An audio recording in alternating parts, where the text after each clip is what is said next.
What's going on, everybody? Welcome back. This is Season 2 of After the Whistle. At least that's what we're going to call it. We're going to make it official. Season 2 of After the Whistle. I'm your host, Colby Allen. Glad to have y'all back. If you're tuning back into the show, glad to be back. Glad to be back talking about college football. Another season is here. And let me just be up front and just say that I fully intended on releasing an episode last week before week 0. However, life happened. Hey, we're still in the process. I know I talked on season 1 last year. I know I talked about it. We're in the process of rebuilding our home due to hurricane damage. I've been dealing with all of that. Plus, I have a 3-year-old. So life gets in the way. And I also have a full-time job. You know, unfortunately, podcasting about college football is not my full-time job, even though it would be pretty friggin' awesome if that were the case, but it's not. So life happens sometimes. I'm not able to kind of keep schedules, but we are here. And we're going to talk some college football. And let me just be honest about this, too. I have a lot of notes. I've been prepping this episode for a couple weeks now. First episode of Season 2, essentially. And I've got quite a few pages of notes that I've typed up. I do not know if I'm going to be able to get to all this. I really don't. I know the last thing that y'all want to hear is me ramble on and on for 3 or 4 hours on an episode about college football. So we're going to try to keep it like standard episode for me. Last year was, anywhere from 55 minutes to an hour. Every now and then I might go a little overboard, get a little carried away, and maybe go a little bit too much into the weeds on some topics and subjects. But we're back. Today's episode is just going to be more or less just kind of like going over a preview of the season. We're going to start to get into some really big matchups that are occurring this upcoming weekend and week 1. Week 0, we had one game, Iowa State, Kansas State, which I can say I watched a little bit of it. Wasn't really glued to the television. If you weren't glued to the television during that game, I don't blame you. Pretty much it was a snooze fest, really. Week 0, those games over in Ireland, man, they're just weird. I mean, last year we had Florida State and Georgia Tech, and to me, that's just a recipe for those games, for those teams to be very sluggish out of the gate. I mean, you think this is already their first game of the season, essentially, and you factor in the fact that these guys are flying halfway across the world to play football. There's a time difference, there's jet lag, there's everything else, and not to mention the fact that those guys got to get back on a plane after the game. They got to fly back to the States and prep for week 1 if they're playing week 1. If some people might schedule it to where they have a break, but you never know. There's a lot of factors in it. And I will say, I mean, the game was interesting. It wasn't one team never got away from the other. I mean, you had Iowa State winning the game 24-21 over Kansas State. Kansas State, I don't think there's another player out there that's more overhyped than Avery Johnson when it comes. I mean, he's not a bad player, but we hear about him and they talk about how good this kid is. He's good. He's manageable. He's a manageable quarterback. He's not at that elite level. And Kansas State is put all their eggs in that Avery Johnson basket, essentially. And it just proves that it's not going to happen for them with Avery Johnson. I mean, they start 0-1. They start ranked 17th in the country, which I think was a little bit too optimistic as far as the rankings go for Kansas State. I don't believe that they are a team worthy of that ranking. Iowa State is a team that made a little bit of noise there. Last year they've got Becht at quarterback, who's obviously talented. And then I like their coach. Man, I love their coaching staff. I really like what Iowa State is putting together there for that team.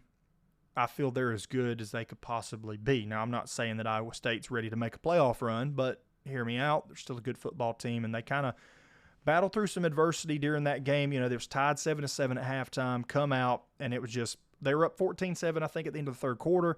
Fourth quarter happened, and it turned into a score fest, and it was like, where was this the whole game? The fourth quarter was the only interesting part of that football game, but ended up Iowa State scored 10. Kansas State tried to make it a football game, tried to come back, scored 14, and, just wasn't quite enough. It's like the old quote from Bear Bryant said, I never lost a game, just ran out of time. And unfortunately, Kansas State just ran out of time on that one. So week 0, other than that, that's pretty much it. But we got some big games coming up this weekend. First, what I want to get into is a little bit of a national championship college football playoff preview. And what I want to say is I think given this 12-team playoff system that has been introduced, we have, as college football fans, we like the idea that this can introduce new faces into the college football playoff. And what we saw last year, we saw Arizona State. We saw Arizona State get into the playoff. And we see Boise State get into the playoff. Teams like that you, in a 4-team playoff, no chance. You're never going to see those teams. And aside from that, I feel like, Arizona State had a decent showing against Texas, and we get that every year. We're going to get that every year with this 12-team playoff, which is nice. There's a lot of teams this year that I feel like, when you look at the current rankings, I feel like we've got a lot of teams that can make some noise. What I'm going to do is go through here and go through some surprise teams that could crash the college football playoff, and then I'm also going to say who I think my favorites are. And I'm just going to give you I'm not going to give you my 12 favorites because there's a lot of moving and shaking on that, really latter 8 of those 12. So I'm just going to give you my 4 favorites that I think these 4 teams are my national championship favorites. And then I'm going to go through and say who I think are some teams out there that could be dark horse picks for the college football playoff. So first off, let's start off with the favorites. To me, there's 4 teams that really stick out that I think, honestly, I think there's more than 4 teams that could potentially win the college football playoff national championship this year. But there's 4 that really stick out to me. One being the Texas Longhorns. I mean, there's a lot of question marks around them, don't get me wrong, and we'll probably get into that here in just a few minutes. But second team, Ohio State, I don't see them falling off much. I mean, they do have a quarterback change. They lost a few players, so we're going to get to see right out of the gate those 2 teams, Texas and Ohio State, playing this weekend on Saturday at noon, which is terrible. Big noon kickoff should be a crime. The biggest game of your weekend is played at noon.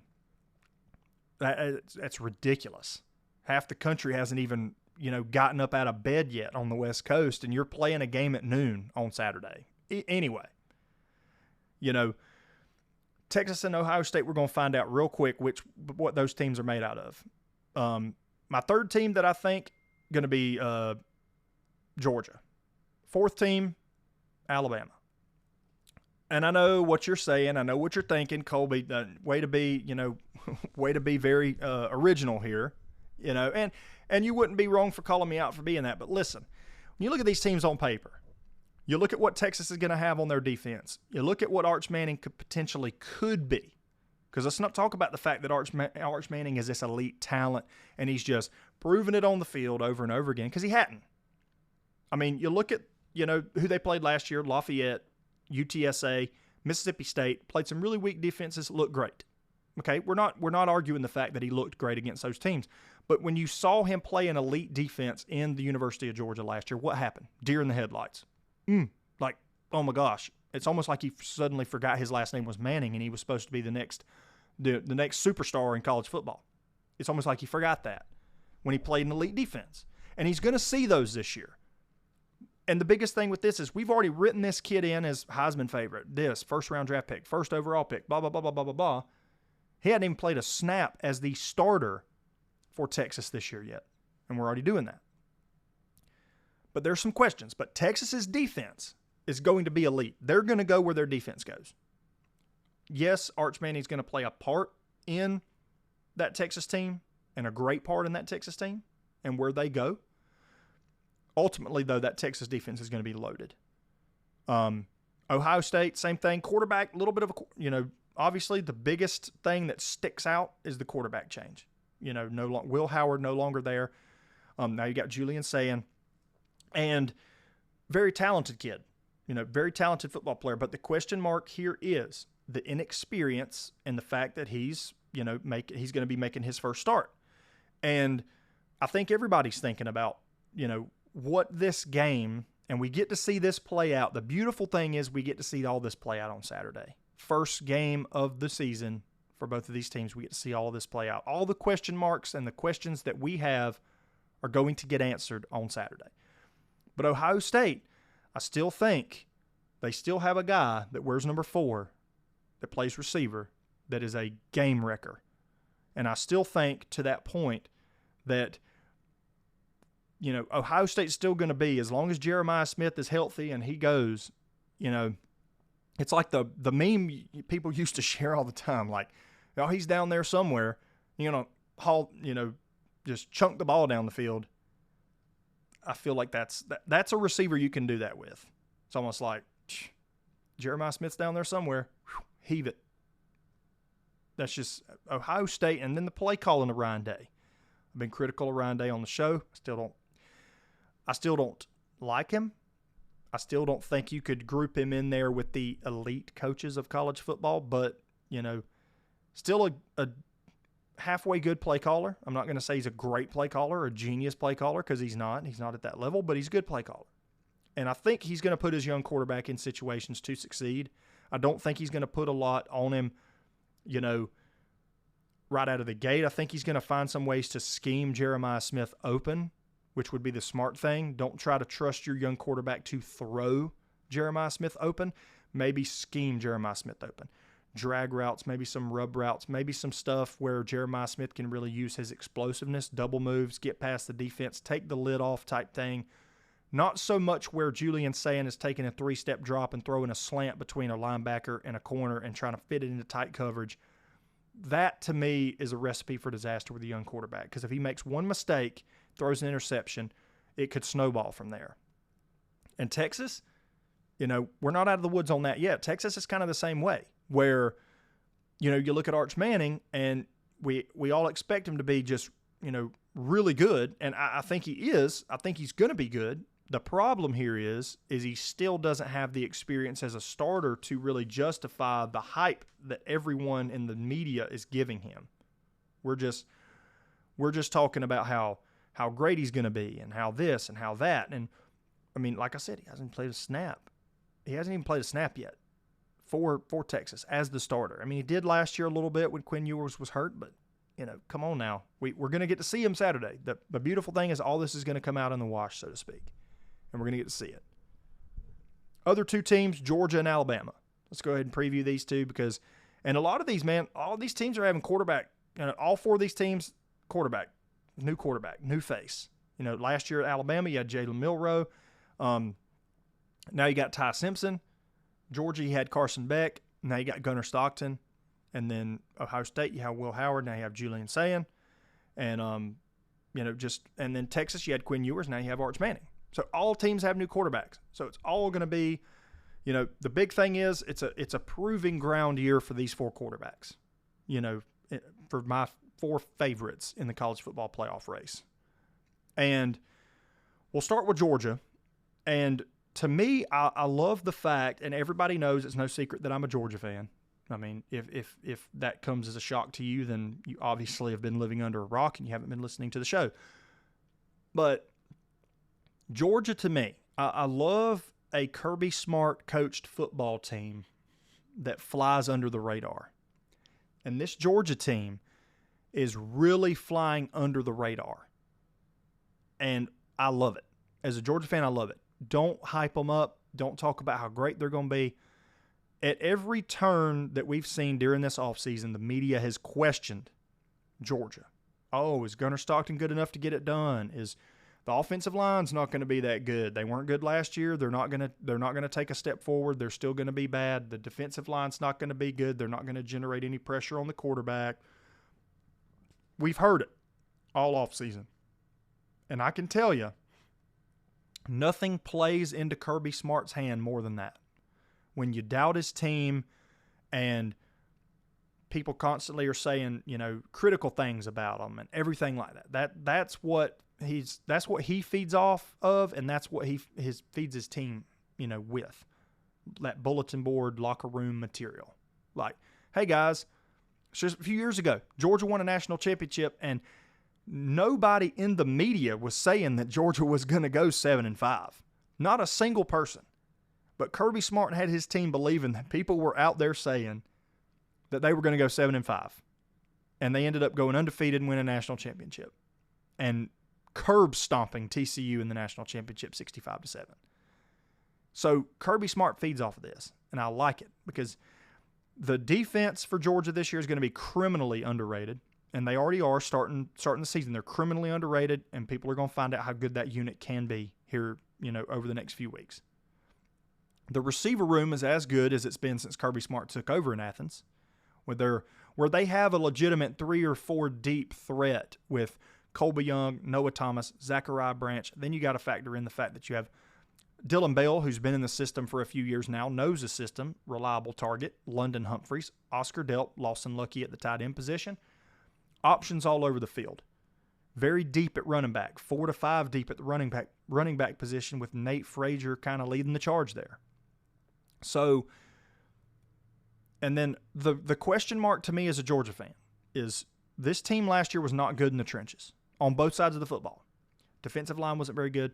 Offensive line wasn't very good. Didn't live up to the standard. And Kirby Smart has said that at SEC Media Days and elsewhere has said the team did not live up to the standard last year.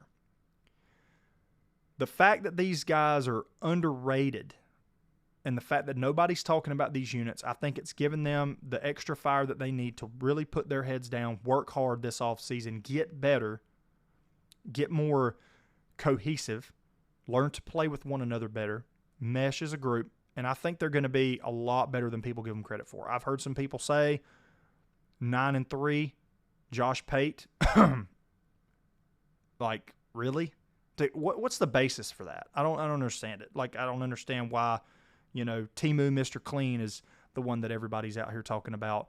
Like, is the college football, God and what he says is gospel. I don't see 9-3 as a possibility. Now, the floor for me for Georgia would be 10-2 because Georgia does have some tough games. That would be the floor. As a fan, I'm not going to sit here and tell you that Georgia's going to go undefeated, and I 100% wholeheartedly believe that. I think they're good enough to, just like I thought they were good enough to last year. That's just being a fan.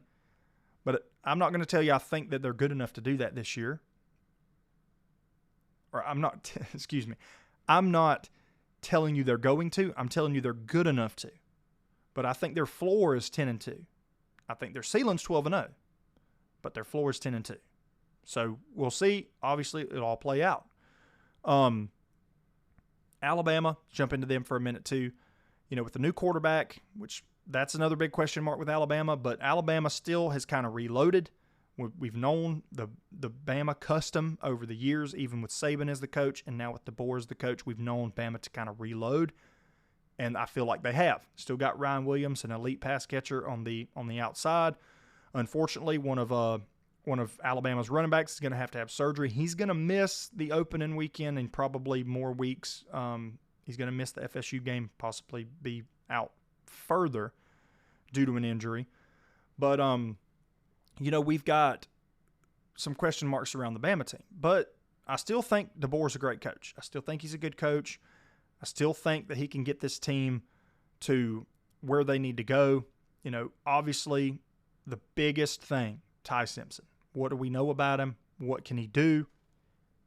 With the Milroe thing last year, it gave teams something to worry about because Milroe wasn't exactly going to light you up through the air. He could throw the football a mile. Had a very strong arm. I mean, that was showcased at the combine and showcased in other places. But with Milroe, to me, the difference between him and Ty Simpson is that quarterback run game. I don't feel like it's going to be as dynamic.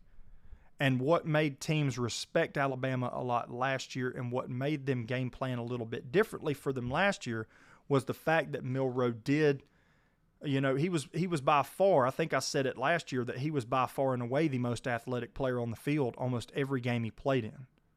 And that just made Alabama and set them apart on that side of the football. This year with Ty Simpson, I think they're going to take a step back in that department where they're not going to have the really dynamic quarterback run game because Milroe dug them out of some holes. There was a scramble on 4th down against Georgia, potentially, saved them the game against Georgia. A couple times he had some scrambles that put up big yardages for him against Georgia. Without Milroe in that position, you're singing a different tune after that football game last year. So the question is Ty Simpson. So moving into a couple teams that I think could definitely make their way into the playoff. And I think one of these teams is going to be, we're going to find out opening weekend on this one as well, is the Clemson Tigers. Dabo Swinney has another very good roster. That defense is going to be elite. I remember saying last year, I was very high on Peter Woods. Peter Woods might be one of the best players in college football. They're at the defensive tackle position for Clemson. Just a game-wrecking defensive tackle with elite size and power that is going to terrorize any offensive lineman that lines up across from him. And with the group of linebackers that they have in Clemson this year, and also a name that I want y'all to remember. This is one that, with all the big-name receivers in college football, with Ryan Williams, with Jeremiah Smith, this guy gets overlooked a little bit. And we saw flashes of brilliance from him last year a little bit. Is Bryant Wesco Jr. for the Clemson Tigers. I know I mentioned his name a few times last year on the show. Just an elite pass catcher. Great hands, runs great routes, very good speed, but didn't get talked about because of the elite freshman wide receivers that are in college football with Jeremiah Smith and with Ryan Williams. Bryant Wesco Jr. is kind of one of them guys that nobody really talks about. And here's what I will say about Bryant Wesco Jr. Little tongue twister there. Just as good of a route runner, just as good of hands as those other two guys. What I will say, what sets like a guy like Jeremiah Smith apart from Bryant Wesco Jr. is the fact that Jeremiah Smith just has that elite explosiveness and generates separation. Bryant Wesco Jr. can do that, but that's a big thing with them. Clemson's got an elite pass catcher on the outside, and one thing that Clemson has that a lot of these teams at the top don't is a veteran quarterback. A quarterback that has been in the system for a few years now in Cade Klubnik. And, that's a big one. Because a lot of these teams that we see in the top 10 are having either they have a first-year starting quarterback or they have a quarterback that is playing on that team for the first time. You got Texas, new quarterback. Penn State at number 2, which is a joke. But anyway, we'll get into that. But, yeah. Penn State at number 2. Still got a quarterback. You got a quarterback that's been in the system. You don't have a quarterback that left you or is a new quarterback. Ohio State, new quarterback. Clemson, veteran quarterback. Georgia, new quarterback. And then you look down the list and you have a lot of teams that are either freshman quarterback, first-year starter, or quarterback with a new team. Miami at the 10th position, Carson Beck transferring from Georgia to Miami. He's in a new system. So a lot of shuffling of the deck in college football during this offseason by way of transfer players. So I did say that I had a couple dark horse picks, and we'll get into that. So, dark horse pick. And I've mentioned this to some people, and I've got the look like I'm crazy when I say this. But one team that I want y'all to really watch out for is the South Carolina Gamecocks. I can hear the laughter I can hear the laughter, but hear me out. This was a team that was a razor-thin margin away from beating Alabama and LSU last year. I mean, they were very close. If they win those two games, they're a playoff team. And then they could make some noise in the playoff. South Carolina has put together a roster, and Shane Beamer and company have put together a roster that is going to be very difficult to contend with. And it's a place that Columbia, South Carolina is not going to be a place that you're going to want to play this year if you're a visiting team. With Dylan Edwards on the outside of that defense at defensive end, who is a pin his ears back and come after you type of guy. Just a disruptor. Also, when you switch over to the fact that they have some veteran defenders, Excuse me. They have some veteran defenders on that side of the football. Transition that over to the offense. You've got one of the most dynamic quarterbacks in college football in Lenora Sellers, who is an elite runner. Throughout his progression at South Carolina, we have seen him become a better passer of the football as well. Makes South Carolina more dynamic. The transfer running back they got Faison, he is declared eligible by the NCAA just a few days ago. That's another big one, transfer from Utah State. Very dynamic runner, runs well behind his pads, great contact balance, pretty good speed as well, and he's also experienced. So that's a big thing with him. But South Carolina is going to be a team, watch out for them. I'm telling you, that's one of my dark horse picks. Another dark horse pick of mine. And one that I'm going to say, and it's just because there's been a lot of talk about him, I guess, and dark horse as far as making the playoff here. I'm not talking about a dark horse as far as winning it all. But what I will say is, depending on how the quarterback does this year, and as a Georgia fan, it pains me to say it, but y'all need to keep a lookout on the Florida Gators. Because as long as the quarterback stays healthy, we saw how good that kid can be in DJ Lagway. We saw last year how good he can be when he's given time. He's able to throw because he's one of the most talented throwers of the football at the quarterback position in the sport. So what we're looking at here is, can he stay healthy? Because he did miss some time last year, and Florida could never get in any kind of rhythm, when he was out. So he battled a lot of injuries, and I feel like if he's back, he's 100% healthy. Florida can find a way to protect him, keep him off his back. They could make some noise. Florida's a team that I feel like 100% could potentially make the playoff if they play up to that potential, and DJ Lagway plays up to his potential. So that's really my, two dark horse picks. So for a minute, I'd like to talk about, we've talked about dark horse playoff teams. We talked about kind of who I think my four are. But now what we're going to get into is we're going to get into the meat and potatoes of one. I had some notes here to talk about potential Heisman winners, but I don't know. Here's my thing. We haven't seen any of these guys play yet, so let's give that another week before we jump into that, because I'm really not keen on the people before the season starts talking about this guy's going to win the Heisman. Oh, to me, haven't seen him play a snap of football yet on the football field for this season. We're not gonna talk about the fact that he's gonna win the Heisman. That's not what we're gonna do. So obviously, we got some matchups this weekend that we're going to. I'm gonna be glued to a television pretty much all weekend. So first off, I guess the big one that everybody wants to talk about, Texas Ohio State.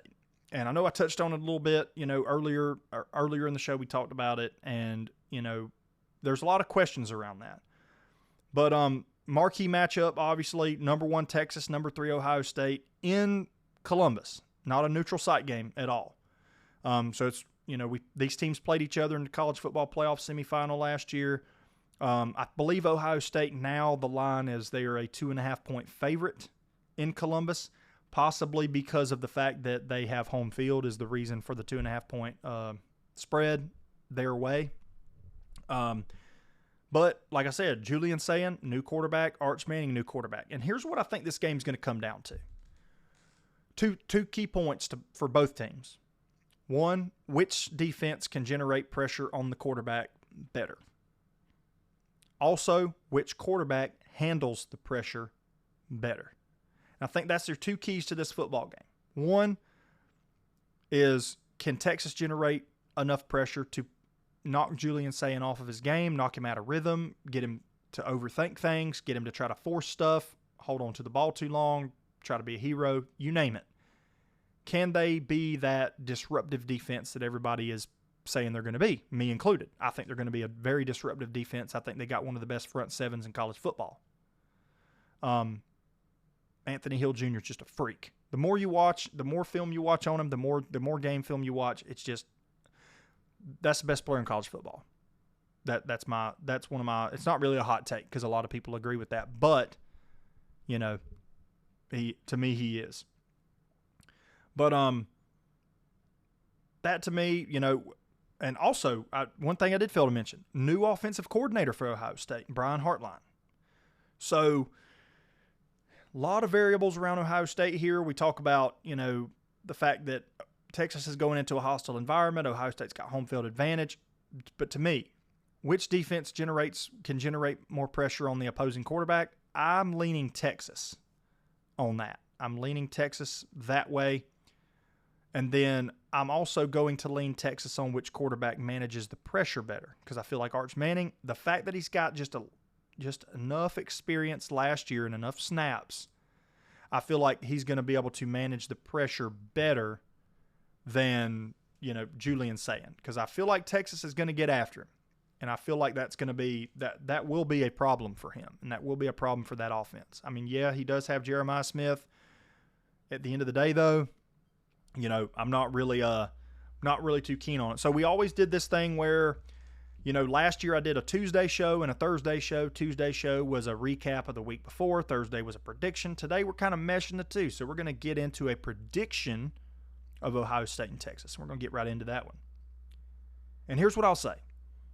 I think Ohio State is going to be, Ohio State's going to be a good team this year. No questions asked. I think Texas is going to be a great team. What I will say about this football game is I trust Texas defense better than I do Ohio State's, and I trust Arch Manning more than I trust Julian Sayin.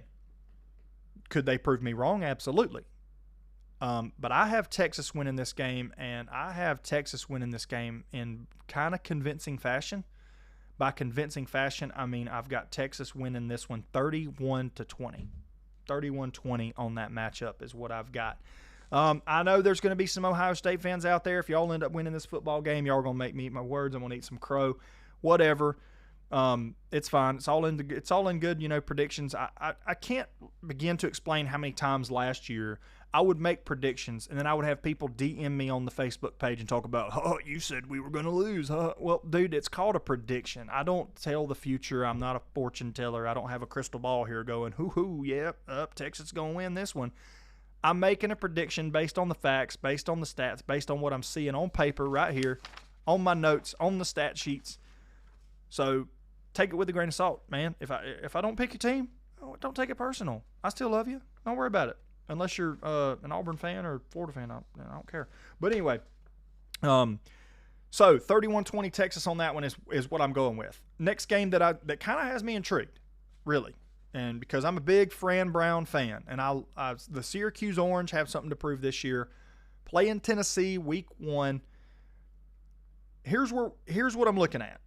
Okay, Tennessee brand new quarterback. This game's in Atlanta, so probably be more Tennessee fans than there will be Syracuse fans. Syracuse isn't used to being good at football, so I don't think their fans are still at a point where they will travel all the way to Atlanta to cheer on, the football team. Once again, Syracuse fans and the Syracuse faithful, they might make me eat my words, or maybe they'll round up the basketball fans since basketball's not in season and say, hey, let's go to Atlanta. We got to cheer on the football team. And then you're going to have some people that are going to scratch their head and go, we got a football team? When did that happen? Anyway, Tennessee, new quarterback, Joey Aguilar, the transfer from App State. Big question mark there. Everybody was – Tennessee had a quarterback. Tennessee had a guy. And then Nico Amaliava. It's kind of funny that his last name almost looks like you would pronounce it Amaliva. It's almost like, hey, Nico, I'm a-leaving if you don't pay me what I want. Too soon? Maybe. But, hey – here's the thing. If you don't believe that kid left for more money, I got some oceanfront property in Phoenix, Arizona I'd like to sell you. Because, I need to get it off my hands. I need to get it off my books. I'm paying taxes on it. Like, please, for the love of God, reach out to my people. We'll set something up. I'll sell it to you. Because that's how you're dumb if you think that kid didn't leave. And he left because he said he loved the system and he loved the players at UCLA better. I guarantee you Nico Imaliaba couldn't name one starting receiver on that UCLA football team. But he loved the system. Like, nah, I'm not buying that one. Sorry, Nico. I'm not buying it. But like I said, hey, if you're gullible enough to believe that he left because he preferred UCLA's system over Josh Heupel's system at Tennessee, come on, man. We need to get you an IQ test. Stat. But the quarterback battle to me, Syracuse, Kyle McCord's gone. You got Steve Angeli. I think that's how you pronounce it. I heard somebody pronounce it. Forgive me if I'm butchering it, Syracuse fans. If y'all even listen to my podcast, I don't think you do, but whatever. So you're starting him, Joey Aguilar on the other side. I feel like both of these quarterbacks are Joey Aguilar, having watched a little bit of his football, last season, I just don't know what to think about this Tennessee team. I really don't. It's probably my biggest question mark with this football team is what are they going to look like? After Nico leaves, you got a new quarterback. Kind of not really. I mean, he was a good quarterback at App State, but I mean, he wouldn't say like he was just unreal. Just like, oh, we got it. Like, I don't know. Tennessee's just there. A lot of question marks around Tennessee. If you're a Tennessee fan, like, you can't be feeling confident going into this season. But Syracuse, to me, they had some quarterback turnover. I think, though, that I really do think that Syracuse has something to prove. I think this is going to be one of the best games of the weekend. I think this is going to be a really back-and-forth football game. I think that both quarterbacks are going to make some mistakes. I think both teams are going to make some mistakes, honestly.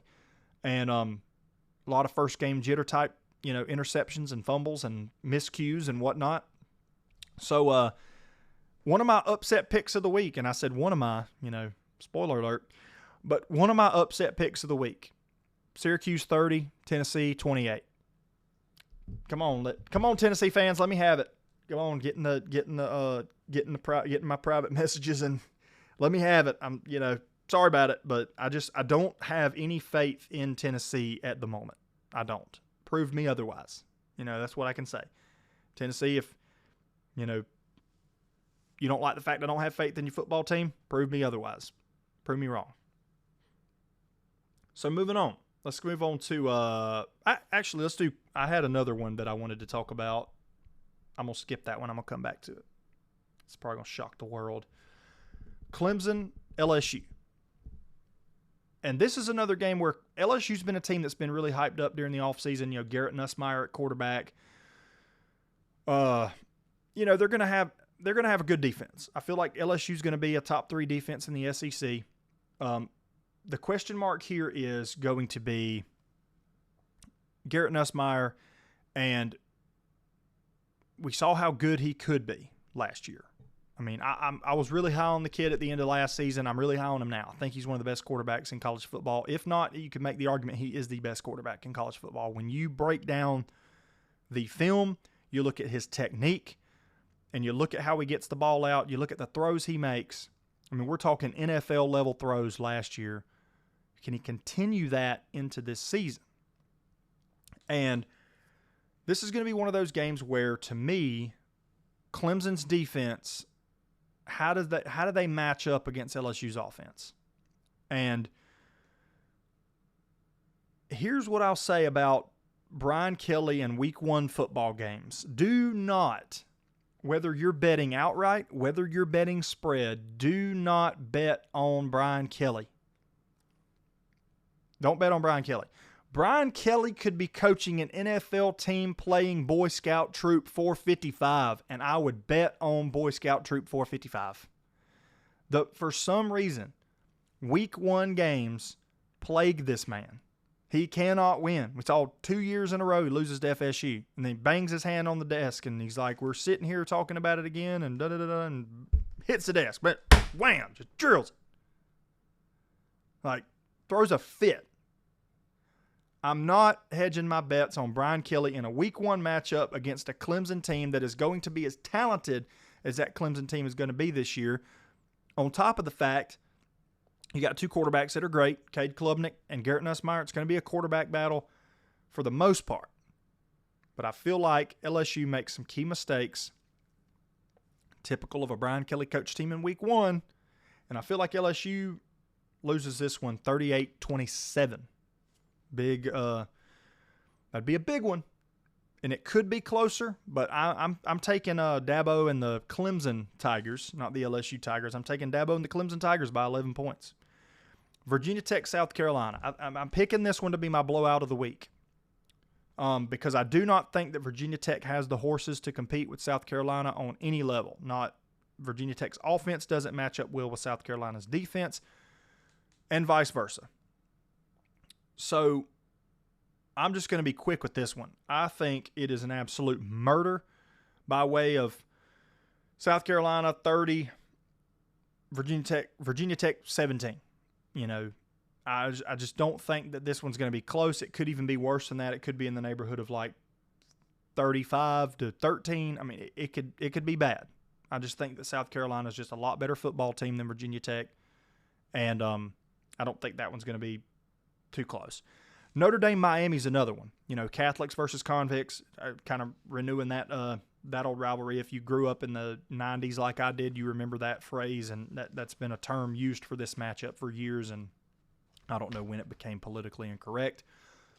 But people don't use it anymore. A lot of things politically correct.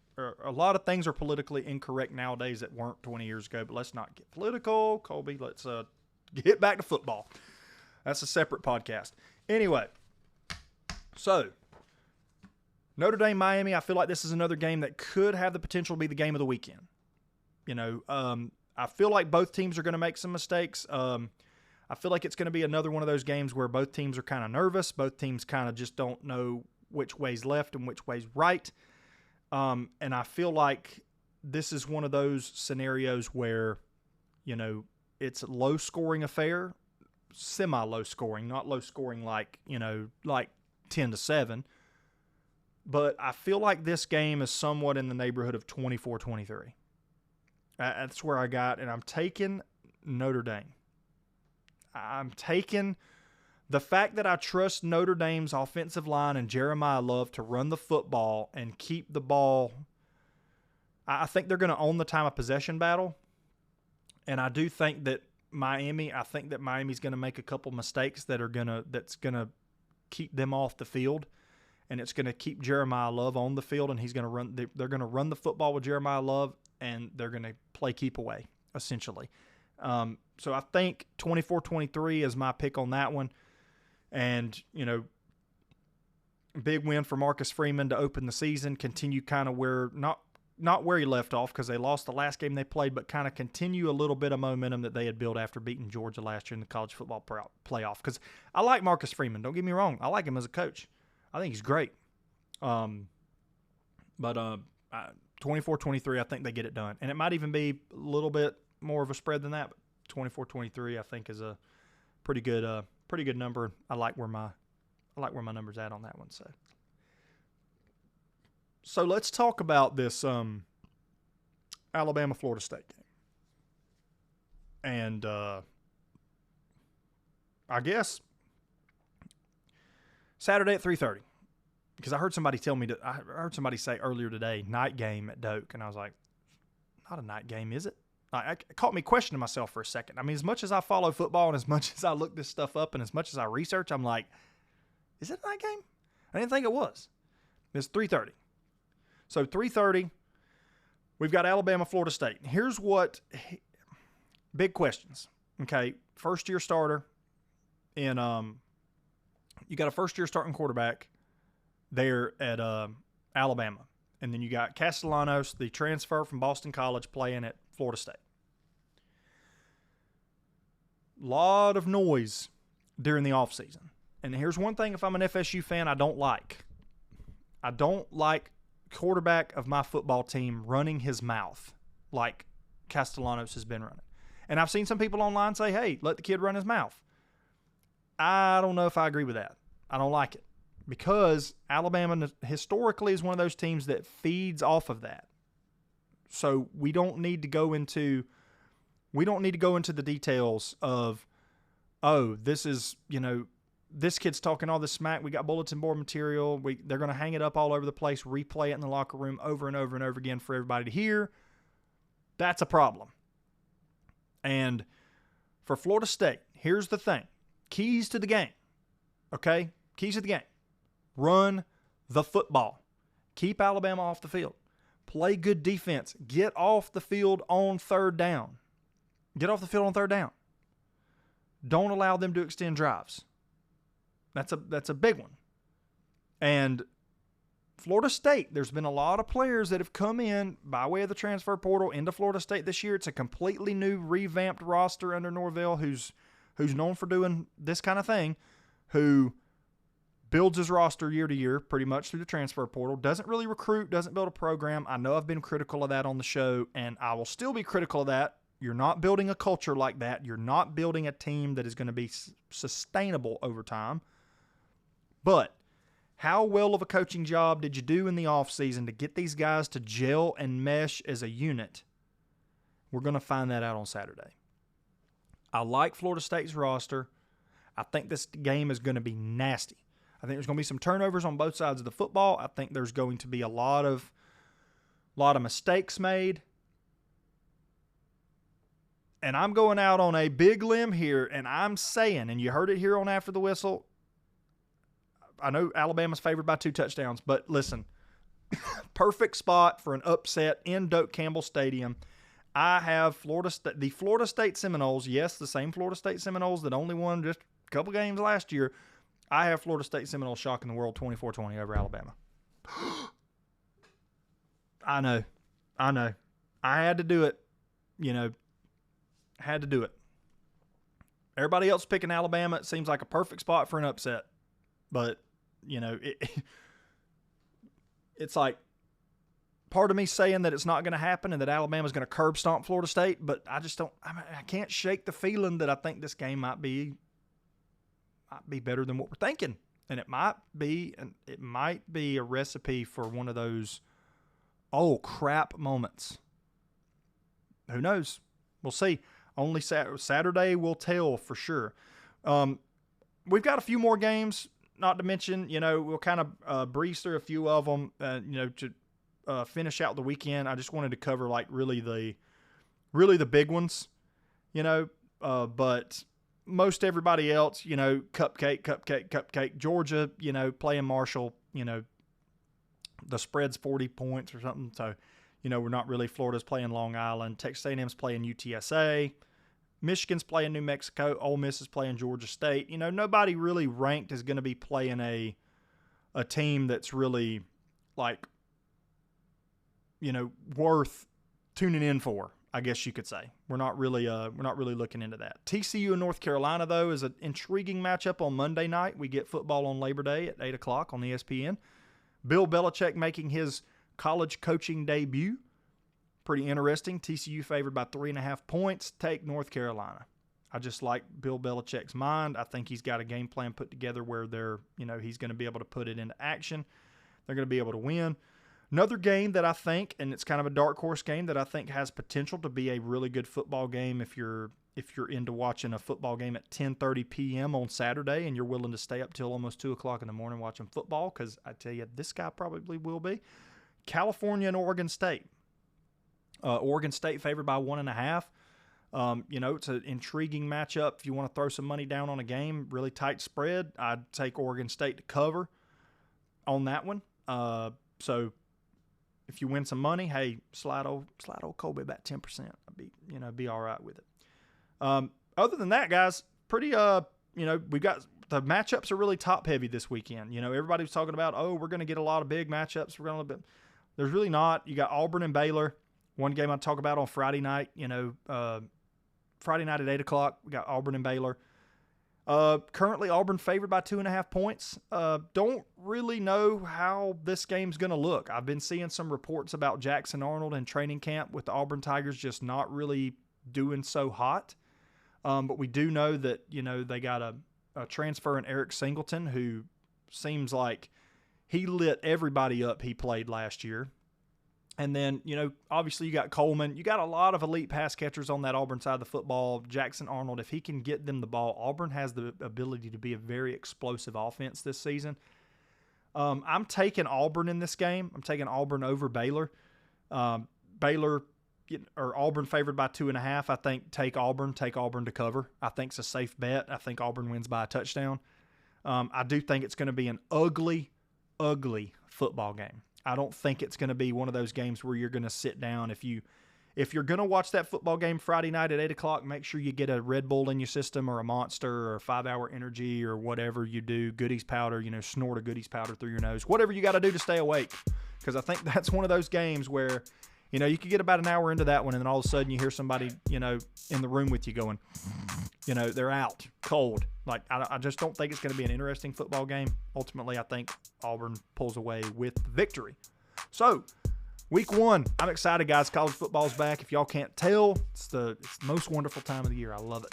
Football's back. Here in South Georgia over the last few days, we've had a little bit of coolness in the air to this breeze that's been blowing. There's been a little bit of chill in the air. Means football's back. And we will be back next week with an episode of After the Whistle on Tuesday, wrapping up all the action from college football week 1. So, till next time, thank y'all for tuning in.